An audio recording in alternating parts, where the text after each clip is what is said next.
Last class में tariff तक तो कंप्लीट करवा दिया था पूरा। टोटल देख लेते हैं कि क्या क्या इसमें है पॉइंट्स एक रिवीजन के तौर पे। यूनिट 2 में ट्रेड पॉलिसी के इंस्ट्रूमेंट्स के रूप में तीन बातें देखनी थी। एक तो टैरिफ देखना था, जिसमें 16 टाइप के टैरिफ थे, वो हमने कवर कर दिए। फिर नॉन टैरिफ मेजर्स देखने हैं, मतलब वो सारे तरीके जो टैरिफ तो नहीं है लेकिन गवर्नमेंट उसे इम्पोज करती है, अप्लाई करती है, सो दैट बाहर से इंपोर्ट कम हो और एक्सपोर्ट को ज़्यादा बढ़ावा देते रहें। इंपोर्ट पे ध्यान कम दें, एक्सपोर्ट पे। कुछ ऐसे भी हैं जिन पे हम एक्सपोर्ट की भी बात करेंगे, तो एक्सपोर्ट को भी उसमें कम तवज्जो दी जा रही है। तो बात बाकी ये है कि नॉन टैरिफ मेजर पर हमने हमने ये ध्यान दिया था। खैर, उसमें हमें अभी जो डीपली स्टडी करनी है वो दो तरह के नॉन टैरिफ मेजर्स देखने हैं। एनटीएम दो तरह के हैं, एक तो टेक्निकल है और एक नॉन टेक्निकल है, ये देखेंगे आज। फिर एक्सपोर्ट रिलेटेड मेजर्स है ना, चार टाइप की हैं, तो वो देखेंगे। 16 टाइप के टैरिफ हमने कवर कर दिए। इसी टैरिफ से रिलेटेड छोटा सा एक टॉपिक है, इफेक्ट ऑफ टैरिफ, उसको देख लेते हैं।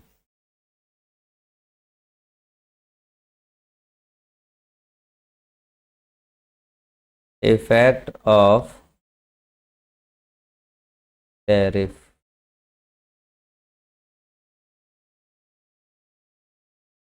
क्या क्या इफेक्ट देखने को मिलते हैं टैरिफ के? तो पहला है, it creates obstacle to trade. Tariff लगा देने से ट्रेड में ऑब्स्टेकल्स देखने को मिलते हैं, रुकावटें। इसके बाद imported goods becomes expensive। है ना, जो गुड्स हम बाहर से मंगा रहे हैं वो एक्सपेंसिव हो जा रहे हैं, क्योंकि उन पे एक तो अपना प्राइस कॉस्ट है, फिर उसका प्रॉफिट है, फिर उस पर टैरिफ है। और इसके बाद है tariff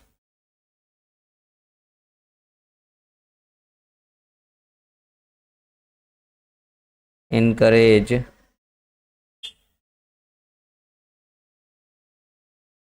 production and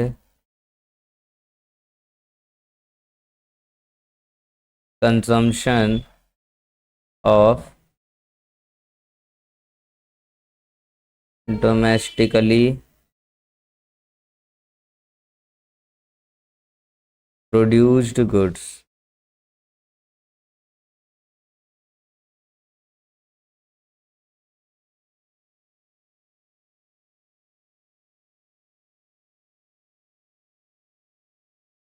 tariff encourage production and consumption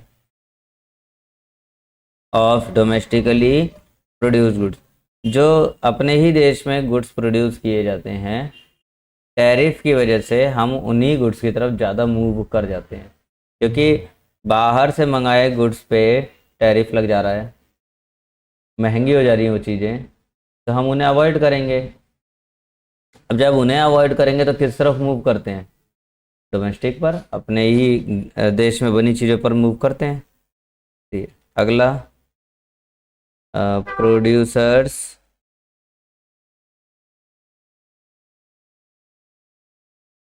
importing goods में चार्ज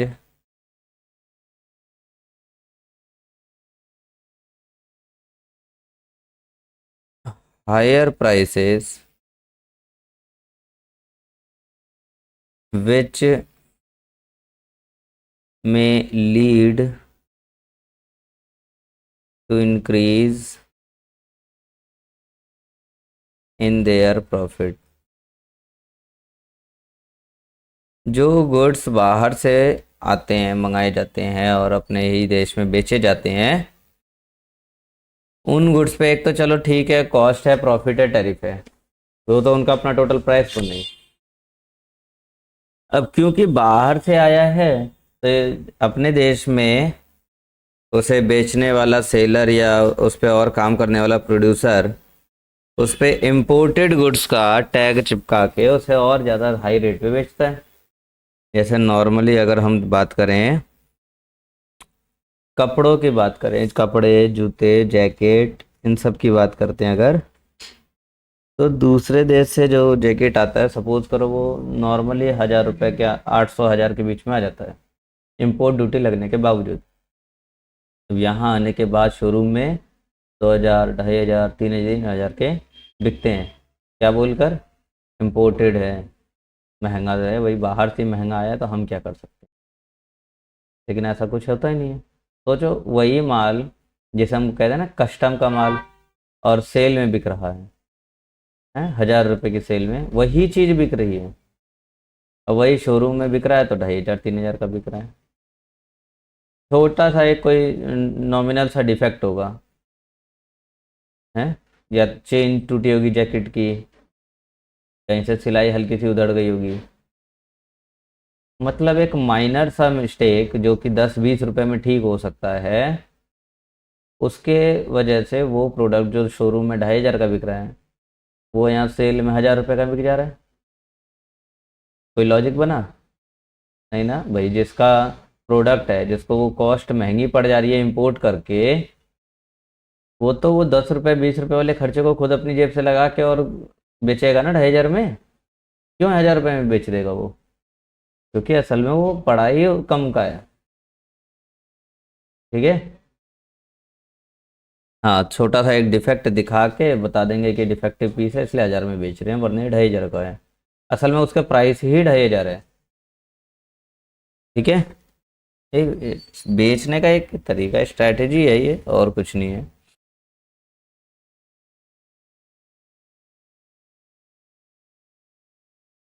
तो ये अगला देखें, tariff also increases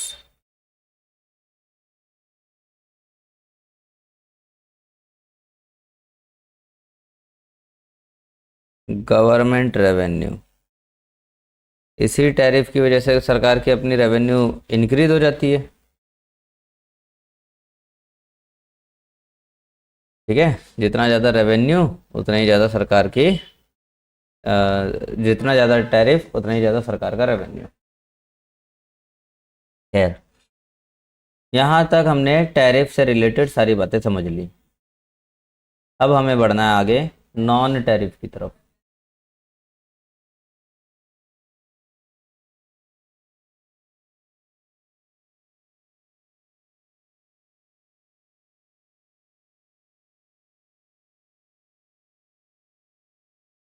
second point हमारा नॉन टैरिफ मेजर्स।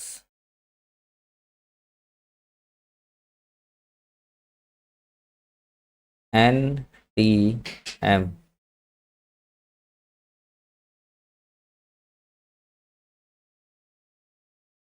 मतलब यहाँ टैक्स तो नहीं लग रहा, लेकिन सरकार फिर भी कुछ ऐसे हथकंडे अपना रही है जिससे कि प्रोड्यूसर लोग इंपोर्ट करने की तरफ ज़्यादा आकर्षित ना हो।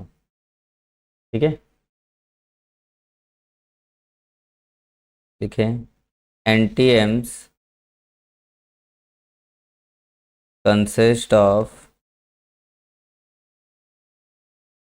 mandatory requirements,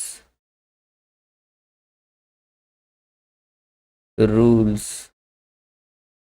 और regulations that are legally set by the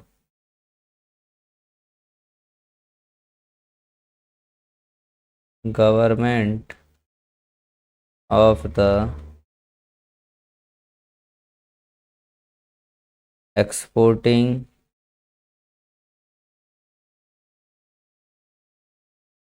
importing or the transit country.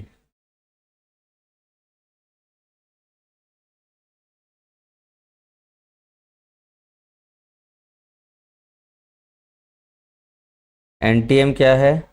कुछ मैंडेटरी रिक्वायरमेंट्स हैं, इसके अंदर कुछ मैंडेटरी रिक्वायरमेंट्स आती हैं, रूल्स एंड रेगुलेशंस आ जाते हैं जो कि लीगली कानूनन सरकार द्वारा सेट कर दिए जाते हैं गुड्स के एक्सपोर्ट और इंपोर्ट या ट्रांजिट। ट्रांजिट कंट्री भी होती है, मतलब वो कंट्री जिस कंट्री के रास्ते से गुड्स दूसरी कंट्री जा रहा है, ऐसा भी होता है ना। ऐसे नॉर्मली हम लोग यहाँ दिल्ली से और अगर चेन्नई सामान बेच रहे हैं तो हवा में ही थोड़ी उड़ के चला जाएगा, कहीं से भी जाएगा, वो एक राज्य से होके ही जाएगा। ऐसे एक देश से दूसरे देश जा रहे हैं तो बीच में जो देश पड़ता है वो ट्रांजिट कंट्री कहलाता है।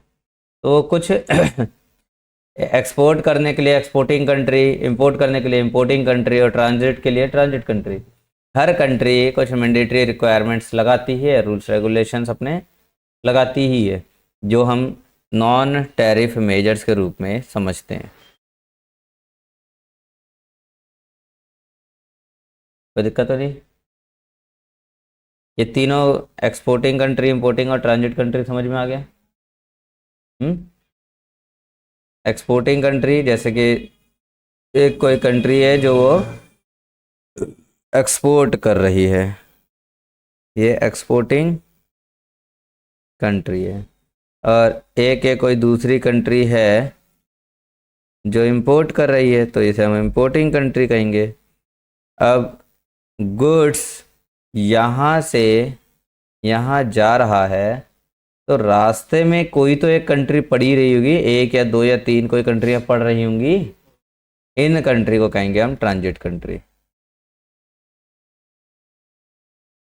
तो सारी कंट्री, ये भी सब जो है रूल्स कुछ बनाते ही है।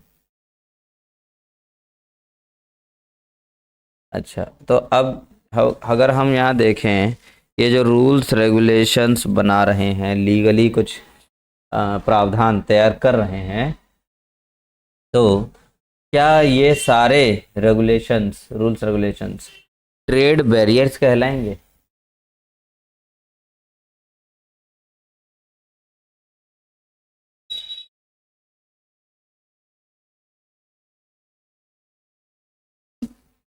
तो इसका मतलब हम एनटीएम को, यानी कि नॉन टैरिफ मेजर को ट्रेड बैरियर्स कह सकते हैं, या नॉन टैरिफ बैरियर्स कह सकते हैं क्या? नहीं कह सकते। बैरियर्स होते हैं, ये तो नॉन ट्रेड मेजर्स हैं, इसमें बहुत सारी बातें हैं, इन बहुत सारी बातों में बैरियर्स एक छोटा सा पॉइंट है।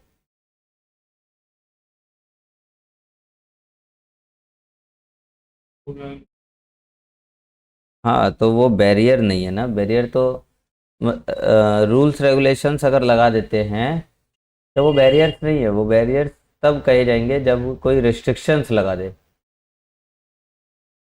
कुछ ऐसा कर दे कि इंपोर्ट एक्सपोर्ट पॉसिबल ही नहीं हो पा रहा। लेकिन यहाँ कोई import export possible, non possibilities की बात नहीं है, नॉन टैरिफ मेजर्स लगा के कुछ रूल्स सेट कर रहे हैं ताकि कायदे में, दायरे में रहकर काम करें। NTMs are not the same as non tariff barriers हैं, नॉन टैरिफ बैरियर्स के बराबर नहीं है ये, तो हम कह सकते हैं NTM is not equal to NTB. ठीक है, इसको हाईलाइट कर लेना। इस पे ऐसे 2-3 बार स्टार बना के कर लेना।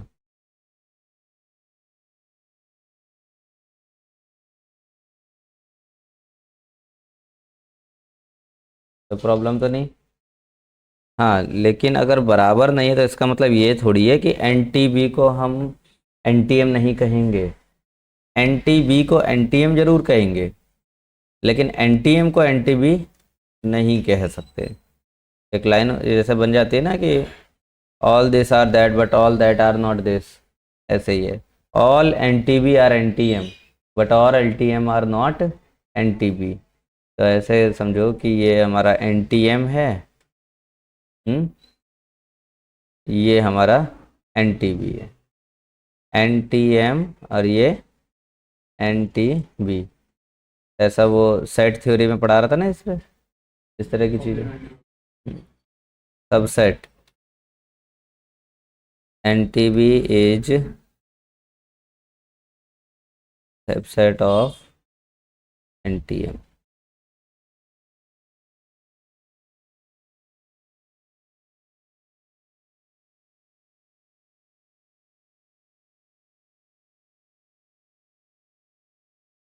ठीक है, तो यहाँ तक हमने एन टी एम का एक इंट्रोडक्शन देख लिया। अब इसके टाइप्स पे आ जाते हैं। चार्ट में बनाए थे ना 2 टाइप, दोनों टाइप को एक बार समझ लेते हैं।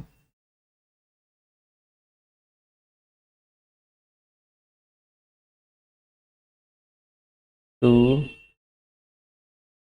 टाइप्स, जिसमें पहला टाइप क्या हो जाएगा?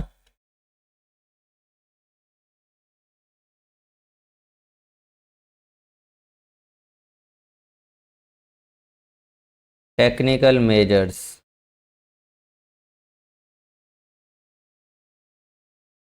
टेक्निकल मेजर्स मतलब कुछ टेक्निकल बातें हैं जो कि सरकार अपने मैंडेटरी लीगल रिक्वायरमेंट्स में रख रही है।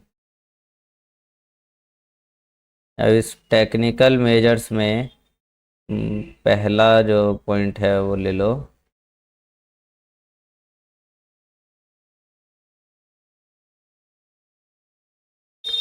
Sanitary and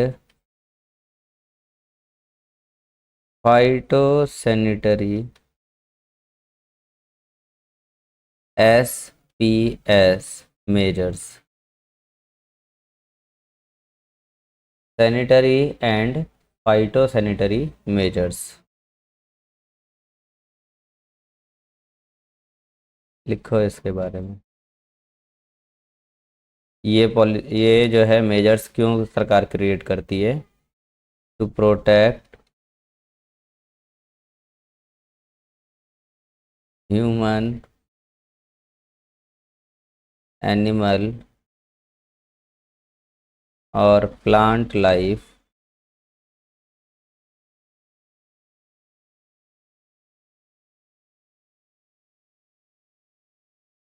from risk arising from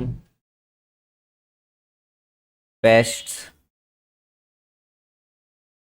toxins, contaminants, etc., and to product, protect biodiversity.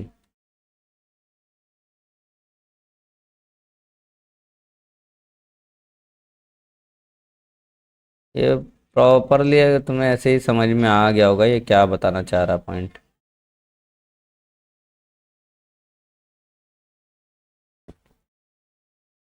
आ गया समझ में? बाहर से कुछ गुड्स ऐसे इंपोर्ट किए जा रहे हैं जिससे हमारे देश में ह्यूमन लाइफ या एनिमल लाइफ या प्लांट लाइफ बुरी तरह अफेक्टेड हो रही है ना। तो उन लाइफ को बचाने के लिए कुछ ऐसे मेजर्स उठाने पड़ जाते हैं सरकार को।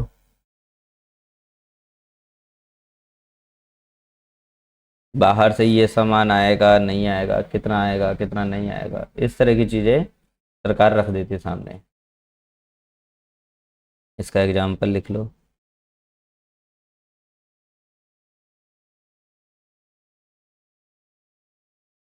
प्रोहिबिशन ऑफ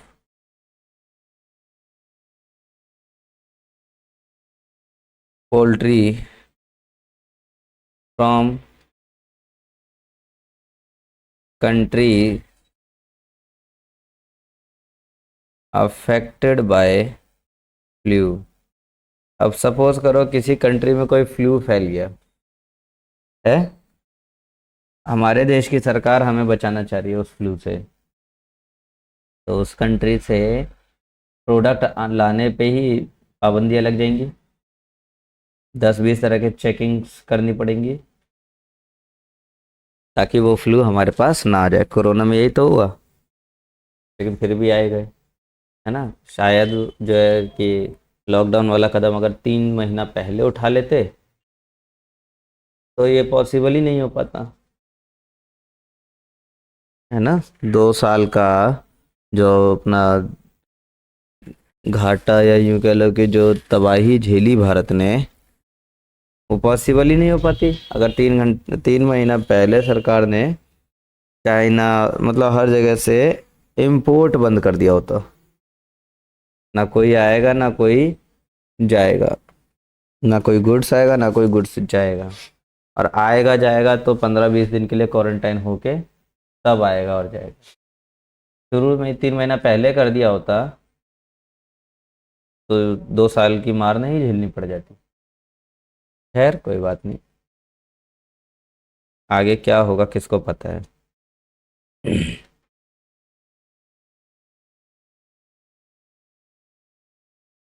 अगला मेजर,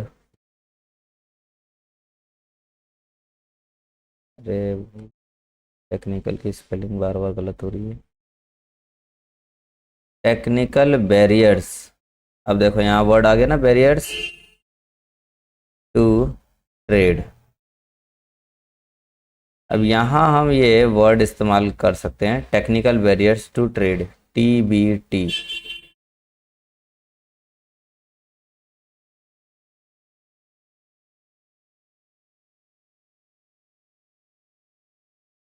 ठीक है, तो लिखो, it it covers both food and non food traded products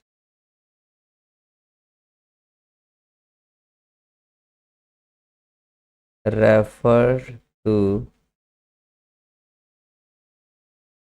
mandatory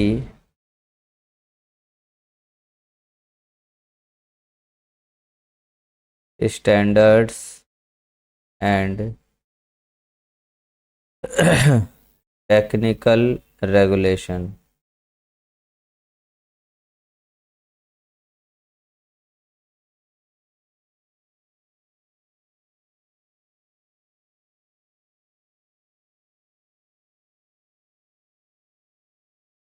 technical barriers of trade मतलब बाहर से कुछ भी आना जाना चल रहा है अगर, हम्म, तो इसमें काफ़ी स्पेशल रूल्स डाल दिए, खासतौर पर जैसे फूड आइटम्स है या नॉन फूड आइटम्स है, तो उन प्रोडक्ट को इस्तेमाल करने से नुकसान क्या होगा। सरकार ने कहा कि ये तुम मैंडेटरी है, अगर मैं बाहर से इंपोर्ट कर रहा हूँ तो वो ज़रूरी है कि उस प्रोडक्ट पे ये सारी चीज़ें मेंशन हो।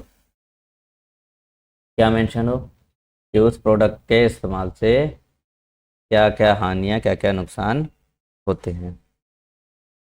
ठीक है, इंग्रेडिएंट्स क्या क्या हैं, नॉर्मल सी बातें ना ये तो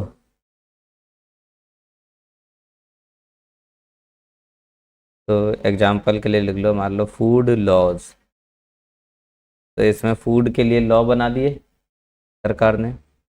लेबलिंग का तरीका सब बताया सरकार ने, इस तरह की लेबलिंग होनी चाहिए।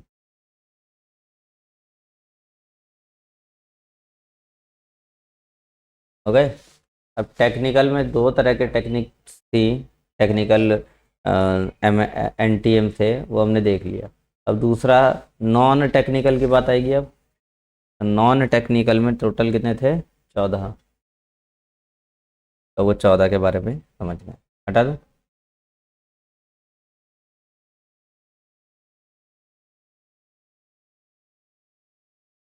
दूसरा non technical measures. Non technical measures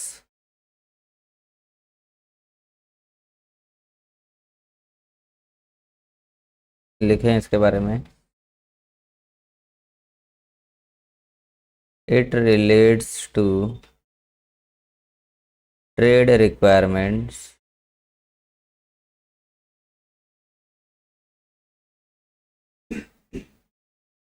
like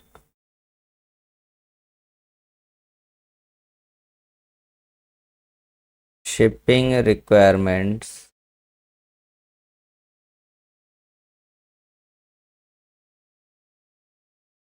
custom formalities,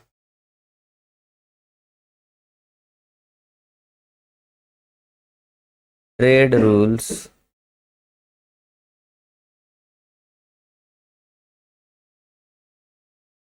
taxation policies, etc.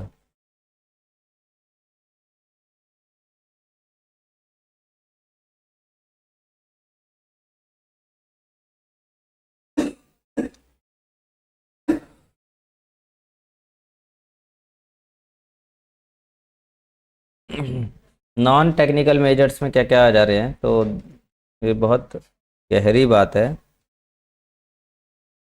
वो तो यहाँ भी ट्रेड ही रहा है, इंपोर्ट एक्सपोर्ट यहाँ भी हो रहा है, लेकिन यहाँ पर क्या है कि किसी तरीके से ट्रेड को कंट्रोल करना है ना। तो नॉन टेक्निकल तरीके अपनाए जा रहे हैं, जैसे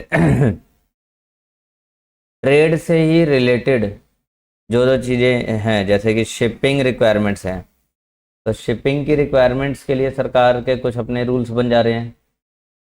कस्टम फॉर्मेलिटीज़ सरकार बना रही है। ट्रेड रूल्स बना रही है सरकार। टैक्सेशन पॉलिसीज़ बना रही है सरकार।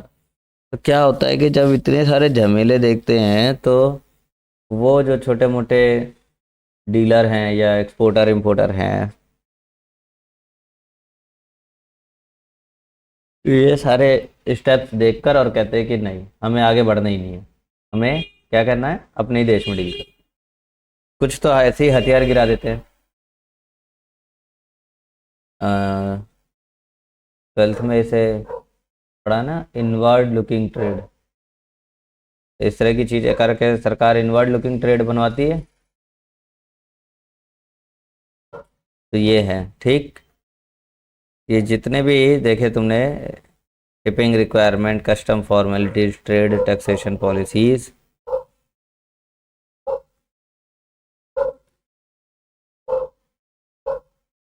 कुल मिला के ये 3 तरह के मेजर्स हैं। तो एक है हार्ड मेजर्स,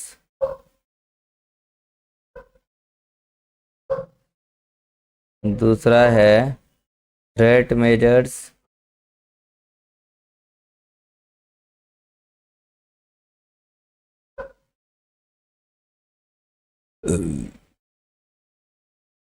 और तीसरा है अदर मेजर्स।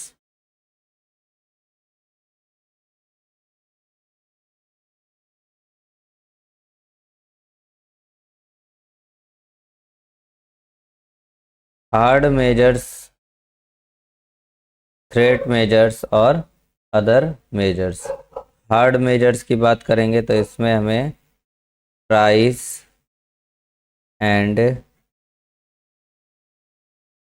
क्वांटिटी कंट्रोल पे बात करना होगा।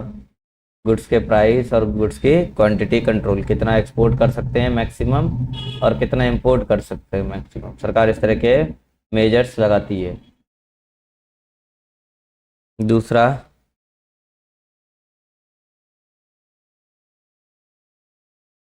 एंटी डंपिंग एंड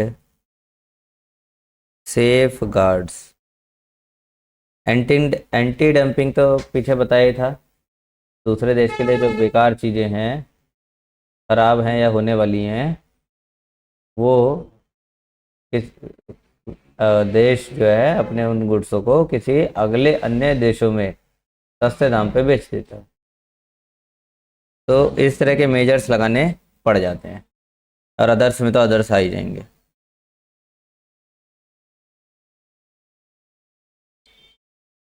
हम्म।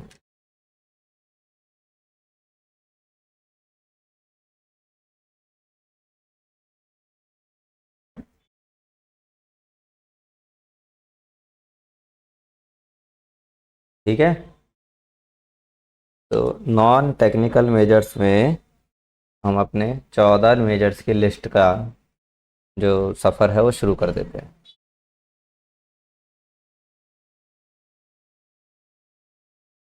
पहला,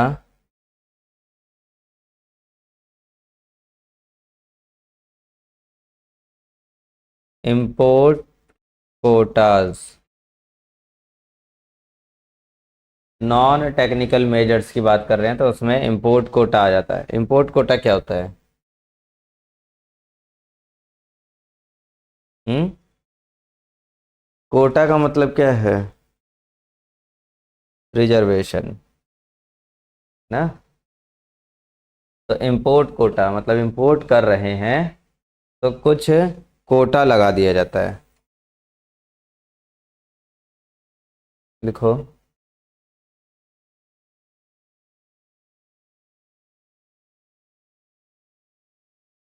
import Kota is a direct restriction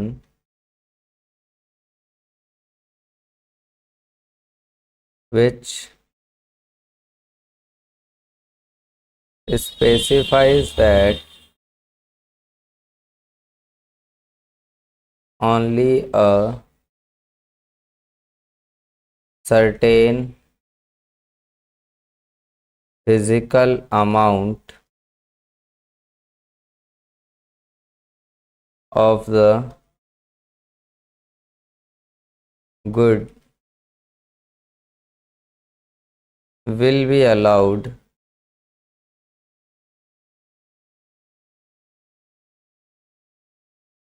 into the country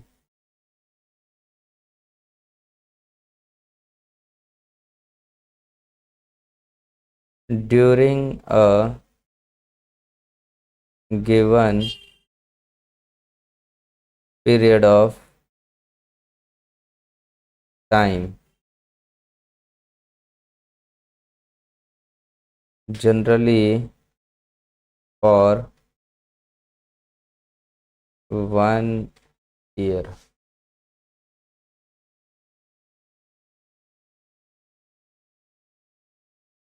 line समझ में आ गई होगी, है ना। डायरेक्टली रेस्ट्रिक्शन लगा दिए जाते हैं इंपोर्ट कोटा के अंदर, और किस पे? उन गुड्स पर कुछ जो स्पेसिफाइज होते हैं, सरकार ने स्पेसिफिकली उन्हें आइडेंटिफाई किया है, और बोल देती है सरकार कि एक certain physical amount of goods he allow है तुम्हें कंट्री के अंदर लाने के लिए। उससे ज़्यादा अगर लेकर आते हो तो तुम पे फिर रेस्ट्रिक्शंस लगाई जाएंगी, और तमाम जो है पेनल्टीज या चार्जेस वगैरह लगेंगे। जो लेकर आ रहे हो वो एक during the period of time के लिए होता है, कि एक साल में ये गुड्स इतने लेकर आ सकते हो। उससे ज़्यादा अगर करते हो तो लेकर आओ तो फिर तुम्हें, हाँ, ऐसा हो सकता है कि कुछ कोटा, जैसे सपोज एक कार के लिए दूसरे देश से कार लाना है, मैक्सिमम 5 कार ला सकते हो एक साल के अंदर, तो उन पे तो कोई चार्जेज ही नहीं लग रहे सरकार के, ऐसा भी हो सकता है ना। लेकिन हाँ, उस 5 के बाद जैसे ही क्रॉस करा तो फिर जो है अपना पेनल्टीज वगैरह या चार्जेज या लाइसेंसिंग वगैरह जो कुछ भी है सरकार उस पर लगा देगी। क्लियर? ये अगला,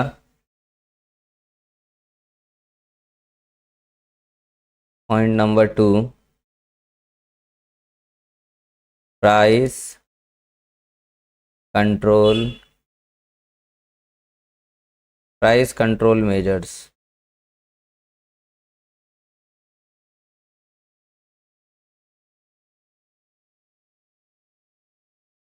लिखो,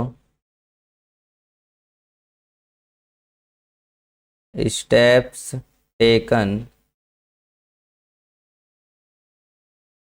टू कंट्रोल और influence the price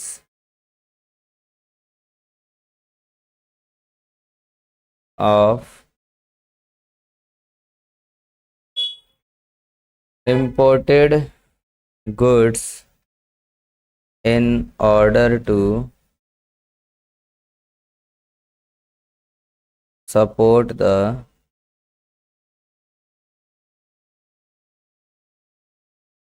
domestic prices of certain products.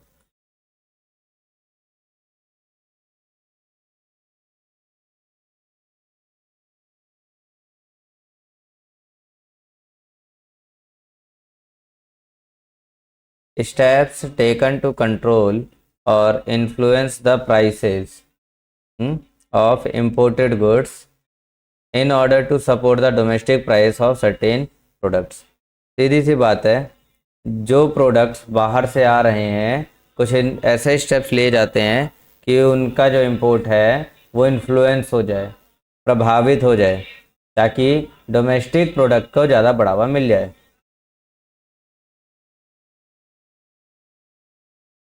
है ना। एग्जाम्पल के लिए, मिनिमम इंपोर्ट प्राइस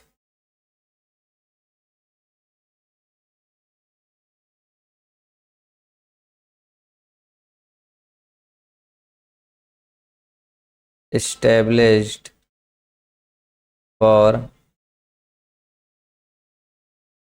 sulfur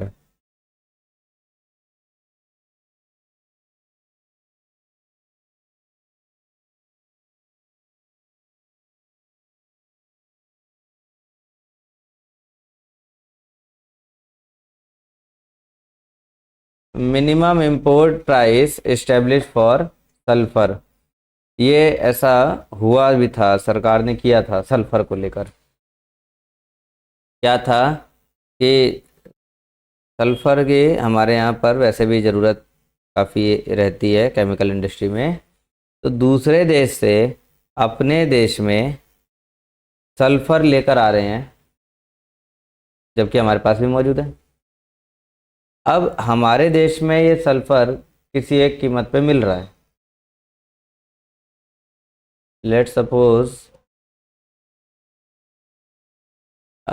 जो भी मिल रहा है हमारे देश में, और दूसरे देश में ये सल्फर कुछ एक दूसरे अमाउंट पे मिल रहा है, तो वहाँ सस्ता मिल रहा है सस्ता मिल रहा है, तो वहाँ से उठा के और लेकर आने की कोशिश की जाने लगी थी, और हो भी रहा था। मान लो कि ये कीमत थी 50 रुपये।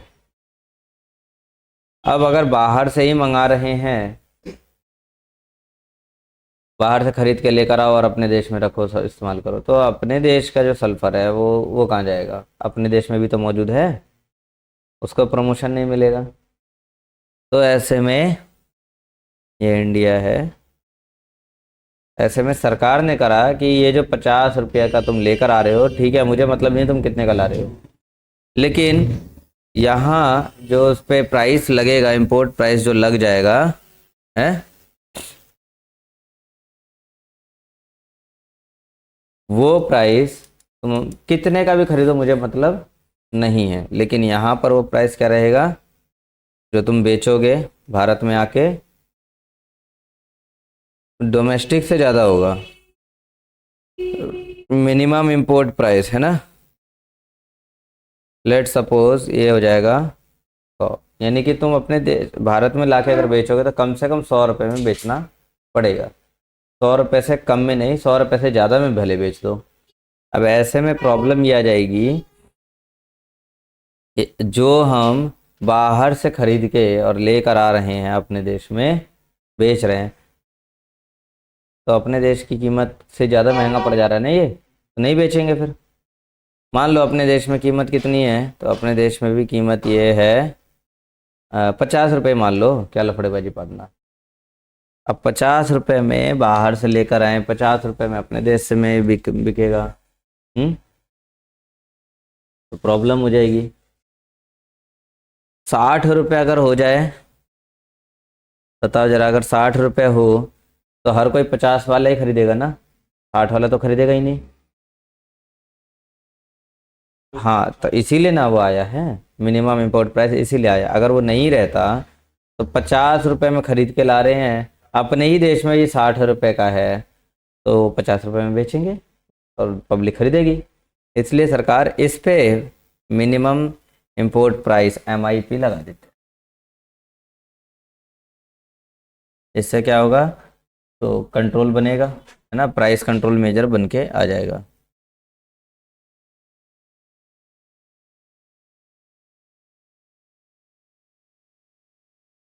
बढ़े आगे, third point,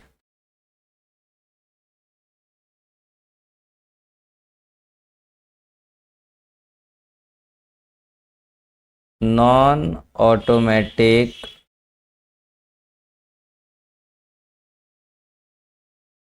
licensing and prohibition।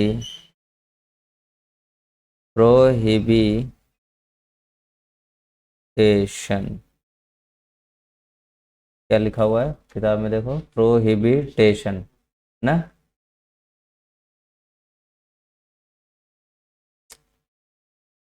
Non automatic licensing and प्रोहिबिटेशन।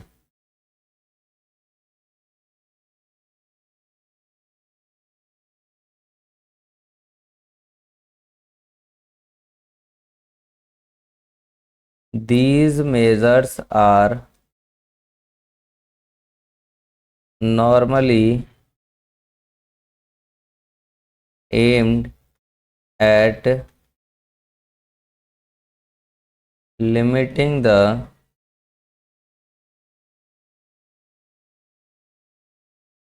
quantity of goods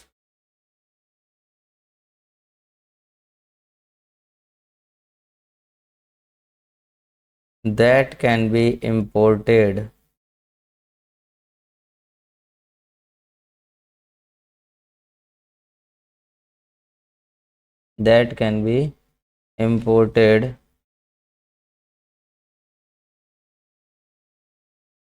regardless of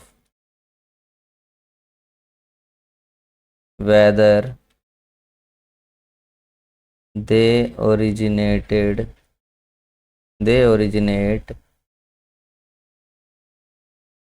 from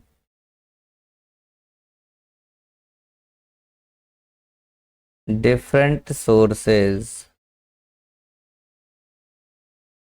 or from one particular supplies। Example के लिए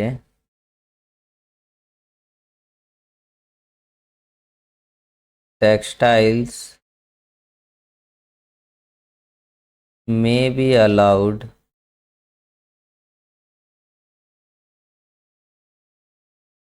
only on discretionary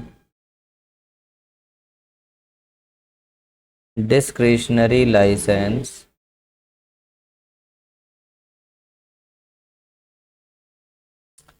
by the importing country।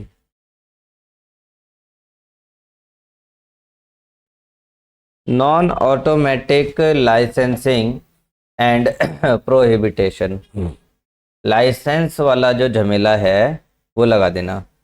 These measures are normally aimed at limiting the quantity of goods. Quantity of goods की limit लगा देती है ना सरकार, that can be imported regardless of whether they originate from different source or from one particular supplies। है ना, कहने का मतलब है कि गुड्स की क्वांटिटी के इंपोर्ट पर लिमिट लगा देते हैं, लिमिट लगा देते हैं, चाहे उसका ओरिजिन किसी डिफरेंट सोर्स से हो रहा है या किसी पर्टिकुलर सप्लायर से ही वो आता हो हमारे पास। बस क्या है, कहीं से भी आ रहा है, बस भारत में तो नहीं बना है ना, भारत के बाहर से आ रहा है, तो कहीं से भी आएगा तो हम उस पर उन कुछ गुड्स की क्वांटिटी को लेके लिमिट लगा देंगे। जैसे कार वाला बताया था ना, कार के क्वांटिटी पे लेके लिमिट बना दिया, है ना। ये जैसे कि textiles may be allowed only on discretionary license by the importing country। जो टेक्सटाइल को लेके कि जो कंट्री इंपोर्ट कर रही है वो कुछ डिस्क्रिशनरी लाइसेंस लेकर रखती है, लाइसेंस वगैरह बनवा के रख लेती है।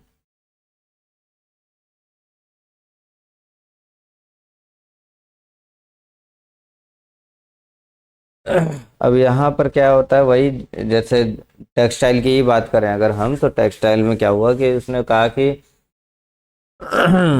3,000 यूनिट तक ठीक है, कोई दिक्कत नहीं है, उतना तुम कर लो,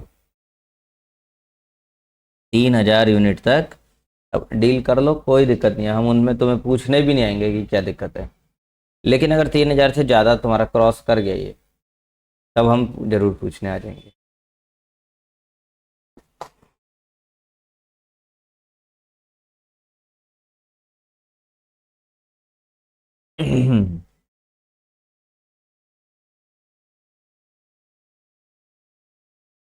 अगला नंबर 4,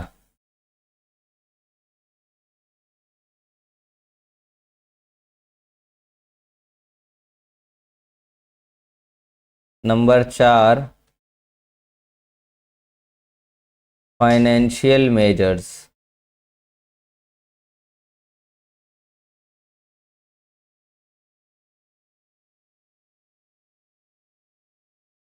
फाइनेंशियल मेजर्स लिखें। The objective of these measures is to increase the import cost by cost by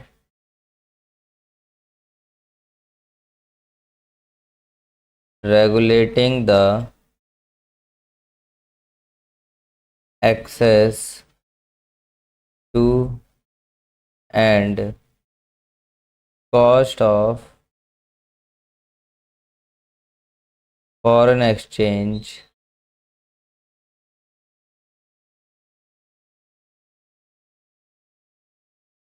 for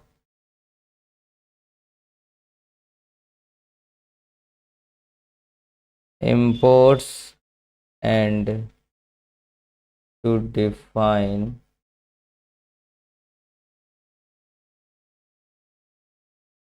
the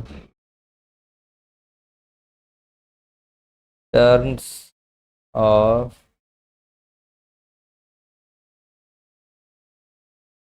payments।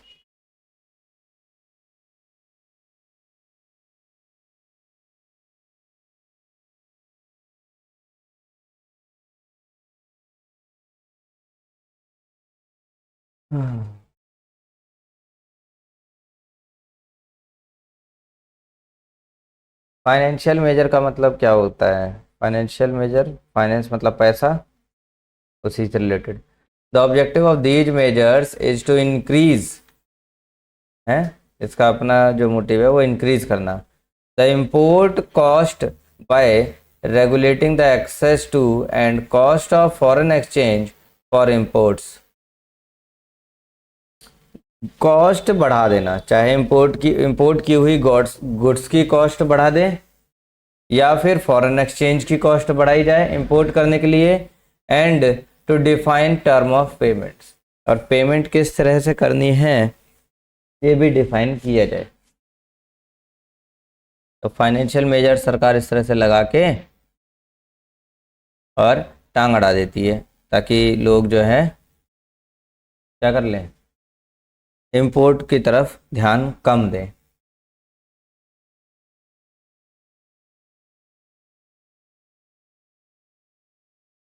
अब कैसे कर सकते हैं सरकार, जैसे फॉरेन एक्सचेंज बढ़ा दे, अभी 80 रुपये है $1, इसे बढ़ा के 100 रुपये कर दे, तो काफ़ी तो ऐसे पीछे हट जाएंगे। इसके बाद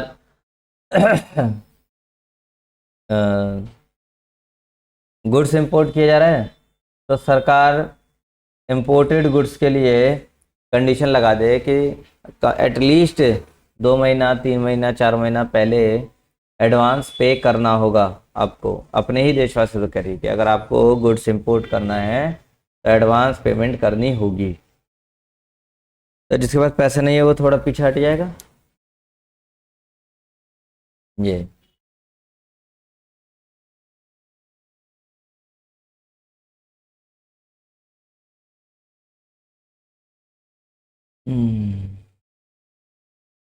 पांचवा point,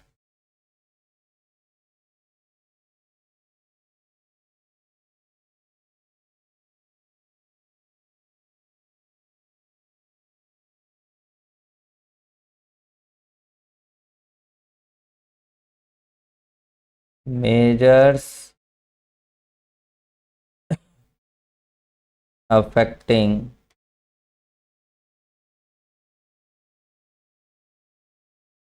competition, measures affecting competition, ऐसे मेजर जिससे कि कंपटीशन और ज़्यादा हाँ अफेक्टेड होता है, बढ़ जाता है। लिखो, these measures are aimed at कर लो,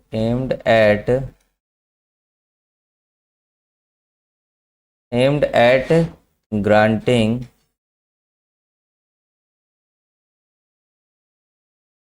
exclusive और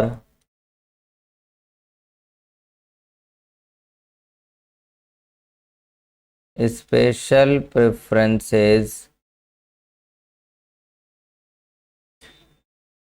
या privileges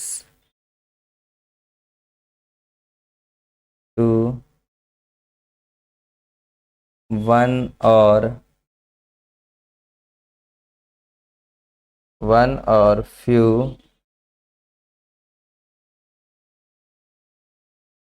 limited group of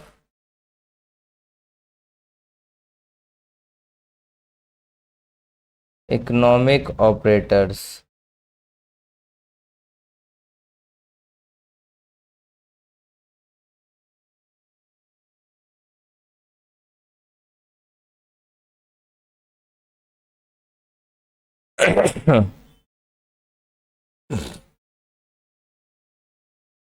measures affecting competition में क्या आ गया कि सरकार यहाँ पर एम बना दे, अपना लक्ष्य बनाती है,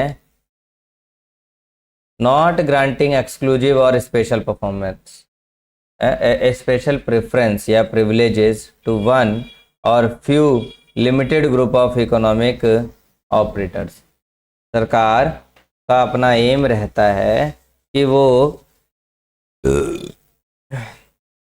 ग्रांटिंग का एम नहीं रखेगा, मतलब फंडिंग करना या सहायता करना कुछ स्पेशल प्रेफरेंस वाले गुड्स पे या डीलिंग पर सरकार अपना हाथ हटा लेती है ना, ताकि इससे क्या हो जाए, कंपटीशन थोड़ा सा डाउन हो जाए। जैसे मान लो अपने देश में हम गेहूं इंपोर्ट कर रहे हैं, गेहूं तो हमारे पास ही बहुत सारा पड़ा है, फिर भी हम क्या कर रहे हैं, गेहूं इंपोर्ट कर रहे हैं। तो अपने देश पे गेहूं पे सरकार जो सब्सिडी और तमाम सब चीज़ें दे रही है, दूसरे देश से जो आ रहा है उसमें नहीं मिलेगा। और जब नहीं मिलेगा तो थोड़ा सा कंपटीशन में अपने ही वस्तुओं को, अपने ही गुड्स को तवज्जो मिल जाएगी। ठीक है। हम्म,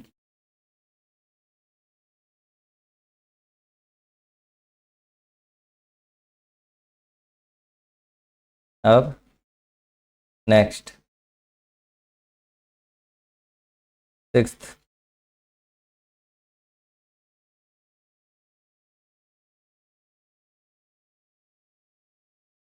गवर्नमेंट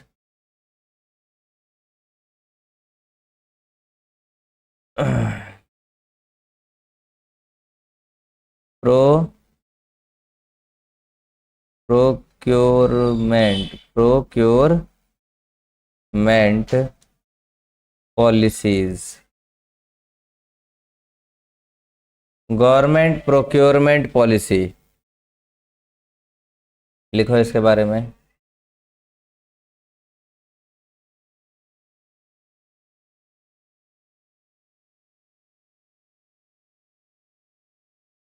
गवर्नमेंट में give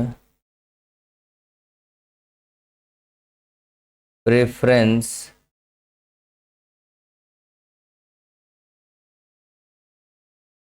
to the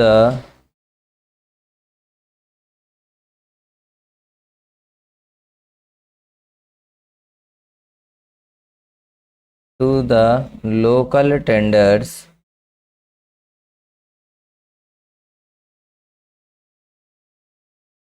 rather than foreign tenders. सरकार लोकल टेंडर्स को ज़्यादा प्रेफरेंस दे देती है कई बार, है ना, फॉरेन टेंडर्स के मुकाबले। टेंडर मतलब एक तरह से कॉन्ट्रैक्टर कह लो। सरकार को कोई काम करवाना है उस पर, तो उस काम के लिए सरकार के पास देसी विदेशी हर तरह के टेंडर्स मौजूद हैं। अब सरकार अपना प्रोक्योरमेंट पॉलिसी चलाती है। प्रोक्योरमेंट पॉलिसी के तहत विदेशियों को थोड़ा प्रेफरेंस कम मिले और अपने देश के लोगों को ज़्यादा मिल जाए।